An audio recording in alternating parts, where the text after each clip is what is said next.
पिछले 30 सालों में उत्तर प्रदेश में किसी भी पार्टी ने एक के बाद एक 2 बार जीत दर्ज नहीं करी है। योगी आदित्यनाथ की अगुवाई में उत्तर प्रदेश में सालों के बाद ऐसा होता दिख रहा है। इस चुनाव को कई सियासी जानकार 2024 के लोकसभा चुनाव का सेमीफाइनल भी करार दे रहे हैं, तो कई इसे योगी आदित्यनाथ के आगे के सियासी सफर के लिए अहम मान रहे हैं। रुझान अगर नतीजों में तब्दील हो जाते हैं तो उत्तर प्रदेश में ब्रांड योगी और भारत में ब्रांड मोदी और मजबूत होगा। ऐसा महसूस होता है कि उत्तर भारत के वोटरों को बदलाव की सियासत पर से अब यकीन उठ गया है। एक वोटर वोटिंग के लिए निकलते वक्त क्या सोचता होगा? रोजी रोटी का जुगाड़, महिलाओं की सिक्योरिटी, युवाओं की बेरोजगारी, आवारा मवेशी, बुनियादी फैसिलिटीज तक दे पाने में नाकाम सरकारें, देश का सब कुछ बेच देने पर आमादा नेता और जमीन में धंसती इकोनॉमी। नहीं, वो ऐसा नहीं सोचते हैं। शायद मैं और मेरे जैसे बहुत सारे लोग आज फिर से गलत साबित हो गए हैं। कहीं ना कहीं वोटर के दिमाग में लास्ट मोमेंट में यही सवाल आता होगा कि कहीं गलत बटन दबाकर मैं मुगल तो नहीं बन जाऊंगा। आज का जनादेश तो इसी की तरफ साफ साफ इशारा कर रहा है। देश को तमाशा चाहिए, चाहे वो एक स्टैंड अप कॉमेडियन करे या कोई भगवाधारी। दोस्तों, 5 स्टेट्स में हुए विधानसभा चुनाव के दोपहर 3 बजे तक जो रुझान सामने आ रहे हैं, इन रुझानों में उत्तर प्रदेश, उत्तराखंड, गोवा और मणिपुर में बीजेपी सरकार बनाने की तरफ बढ़ रही है और पंजाब में आम आदमी पार्टी की सरकार बनने जा रही है।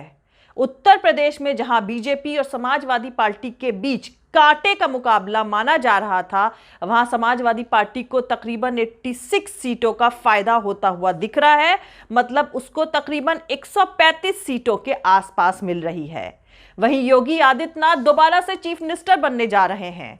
उत्तर प्रदेश की बात हो या फिर पंजाब की, किसान आंदोलन का असर दोनों ही स्टेट में बीजेपी पर नेगेटिव पड़ता नहीं दिख रहा है। कई जानकार ये मान रहे हैं कि नए कृषि कानून वापस लेकर मोदी सरकार ने अपने आप पर होने वाले नुकसान को कम कर लिया है। किसान नेताओं ने पंजाब में अलग पार्टी बनाकर चुनाव लड़ने का फैसला किया था, जिसका फायदा उन्हें पंजाब में मिलता नहीं दिख रहा है। उसी तरह से किसान आंदोलन की वजह से वेस्ट यूपी में जाट मुसलमान एकता की वापसी की बात हो रही थी, लेकिन इस इलाके में भी बीजेपी को बहुत नुकसान होता नहीं दिख रहा है। ऐसा लग रहा है किसान नेताओं ने चुनाव में उत्तर प्रदेश के अलग अलग इलाकों में बीजेपी के खिलाफ कैंपेन तो किया, लेकिन उसका असर नतीजों में तब्दील होता नहीं दिख रहा है। उत्तर प्रदेश में बहुजन समाज पार्टी के 12% के तकरीबन दलित वोट कट रहे हैं और ये वोट बीजेपी को काफी सोच समझकर ट्रांसफर करे गए हैं। आम आदमी पार्टी को गोवा में भी 7% वोट मिल रहे हैं, यानी केजरीवाल अब 2024 का चेहरा बन रहे हैं। जैसे पंजाब में दलित वोट बिखर कर आप में तब्दील हो गया है, ठीक वैसे ही वेस्ट यूपी में भी जाट वोट आखिरी वक्त में बिखर कर बीजेपी को चला गया है। लोकतंत्र के कटघरे में वोटर ईवीएम के किस बटन पर क्यों और क्या सोच कर उंगली रखेगा, कोई नहीं जानता है। चुनाव की तारीख के ऐलान के ठीक बाद और टिकट बंटवारे से ठीक पहले कई गैर यादव ओबीसी नेताओं ने बीजेपी का साथ छोड़कर समाजवादी पार्टी का दामन थामा था। स्वामी प्रसाद मौर्य, धर्म सिंह सैनी और दारा सिंह चौहान जैसे नेताओं के दल बदलने को अखिलेश यादव ने सामाजिक न्याय से जोड़ते हुए उनके फोटो ट्वीट करे थे। लेकिन इस चुनाव में ये वोट बैंक समाजवादी पार्टी की तरफ पूरा शिफ्ट होता नहीं नजर आ रहा है। जातिगत जनगणना का मुद्दा हो या फिर ओबीसी की अनदेखी करने की बात, बीजेपी के इन बागी नेताओं को साथ लाने के पीछे अखिलेश का मकसद यही था। गैर यादव ओबीसी जनता ने इस बार इन मुद्दों को संजीदगी से नहीं लिया।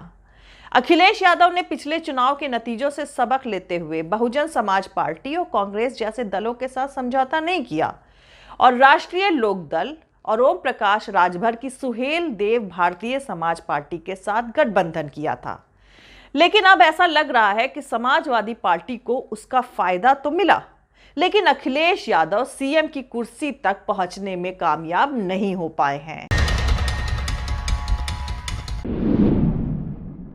चुनाव आयोग की वेबसाइट बता रही है कि बीजेपी का वोट शेयर उत्तर प्रदेश में बढ़ा है तो अखिलेश का भी बढ़ा है। इस बढ़त को कौन कितना सीटों में बदल पाया है, इसके लिए फाइनल नतीजों का इंतजार करना होगा। इस चुनाव में बीजेपी मुद्दों के कॉकटेल के साथ मैदान में उतरी थी। जहां जरूरत पड़ी वहां विकास का सहारा लिया गया। टिकट बंटवारे में मुसलमानों को ज्यादा टिकट नहीं देने की पुरानी रणनीति कायम रखी गई। निषाद पार्टी और अपना दल जैसी पार्टियों को साथ लाने से भी परहेज नहीं किया गया। लेकिन चुनावी सभाओं की बात करें तो समाजवादी पार्टी के राज के दौरान चरमराई कानून व्यवस्था की याद भी जनता को बीजेपी ने खूब दिलाई। दूसरी तरफ अखिलेश यादव अपनी रैलियों और संबोधन में हाथरस और उन्नाव की घटना का जिक्र करते रहे और बेरोजगारी के आंकड़े भी गिनाते रहे। रोजमर्रा की जरूरत की चीजों के महंगे होने का डर भी दिखाते रहे। लेकिन नतीजों के रुझान बता रहे हैं कि लोग बीजेपी की बेनिफिशियरी स्कीम के फायदों से ज्यादा खुश रहे। किसान सम्मान निधि के पैसों और मुफ्त राशन ने वो काम किया बीजेपी के लिए जो अखिलेश महंगाई और बेरोजगारी का डर दिखाकर नहीं कर पाए। बहती लाशों, ऑक्सीजन की कमी, बेरोजगारों की कतार, बलात्कार पीड़िता की जलती लाश और सामंती ताकत के द्वारा रौंदे गए किसान, छात्रों की पीठ पर लाठियों के जख्म, जनता में सब भूलने की ताकत है। मोहन भागवत ठीक कहते हैं, ये 40,000 साल पुराना डीएनए है। यह डीएनए अमृतकाल में और मजबूती से नजर आ रहा है, इसलिए भी क्योंकि अपोजिशन भी उसी का शिकार है। लड़की हूं, लड़ सकती हूं का नारा बदलाव के लिए जरूरी था, लेकिन यूपी की महिलाओं ने जी भरकर बीजेपी को वोट डाला। ठोकर राज में मंदिर का गलियारा देखकर आनंद में डूबकर जनता हिंदुत्व पर गर्व करती रही। मोदी है तो मुमकिन है, बिहार के बाद यूपी ने यह बखूबी दिखाया है। केजरीवाल ने दिल्ली में दारू बहा दी और पंजाब उड़ने लगा। दिल्ली में बिजली, पानी, स्कूल व्यवस्था और स्वास्थ्य का मुफ्त होना दलितों को रास आया। चरणजीत चन्नी दोनों सीटों से चुनाव हार गए। सिद्धू खुश हो रहे होंगे। बहरहाल जनमत के इस रुझान को देखकर मैं सोचने पर मजबूर हूं कि दिन रात सरकारों को आईना दिखाकर क्या फायदा, जब वोटर को बटन तो मजहबी जज्बात पर ही दबाना है। लगता है जनता को बदलाव नहीं, तमाशा ही पसंद है। भारत माता की, भारत माता की, इनकलाब, इनकलाब, वंदे वंदे।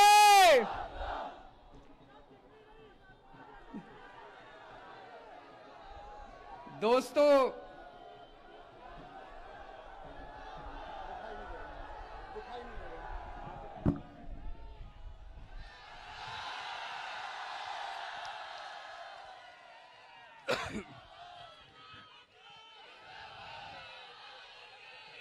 पंजाब के लोगों ने कमाल कर दिया। पंजाब वालियों तुसी कमाल कर दिता।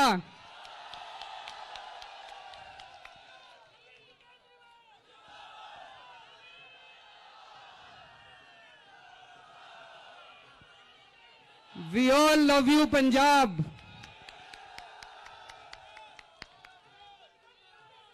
आज जो पंजाब के नतीजे आए हैं,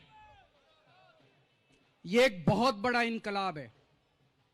पंजाब के नतीजे बहुत बड़ा इनकलाब है। बड़ी बड़ी कुर्सियां हिल गई हैं आज पंजाब के अंदर।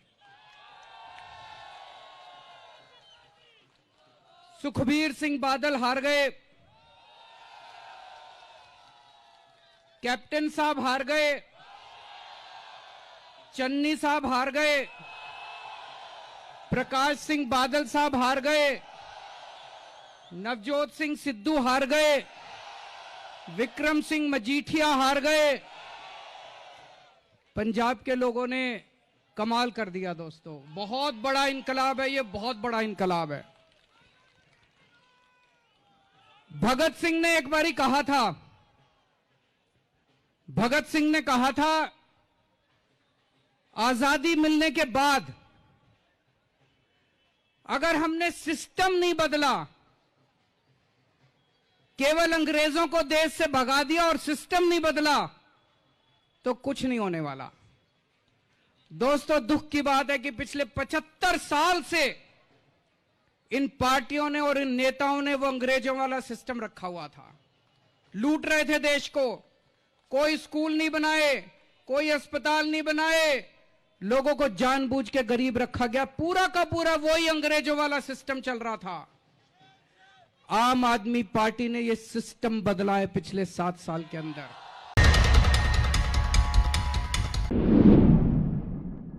जय हिंद, सत्यमेव जयते, अल्लाह हाफिज।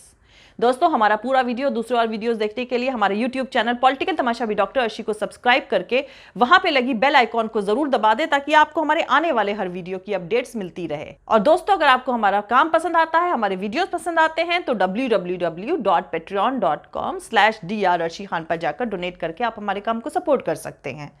दोस्तों, अगर आपको हमारा वीडियो पसंद आता है तो लाइक और शेयर करना हरगिज नहीं भूलें। आप हमें फॉलो भी कर सकते हैं हमारे ट्विटर, इंस्टाग्राम और फेसबुक पेज पर। मेरा ट्विटर हैंडल है @arshi Aziz Khan। Thank you, मिलते हैं अगले वीडियो में।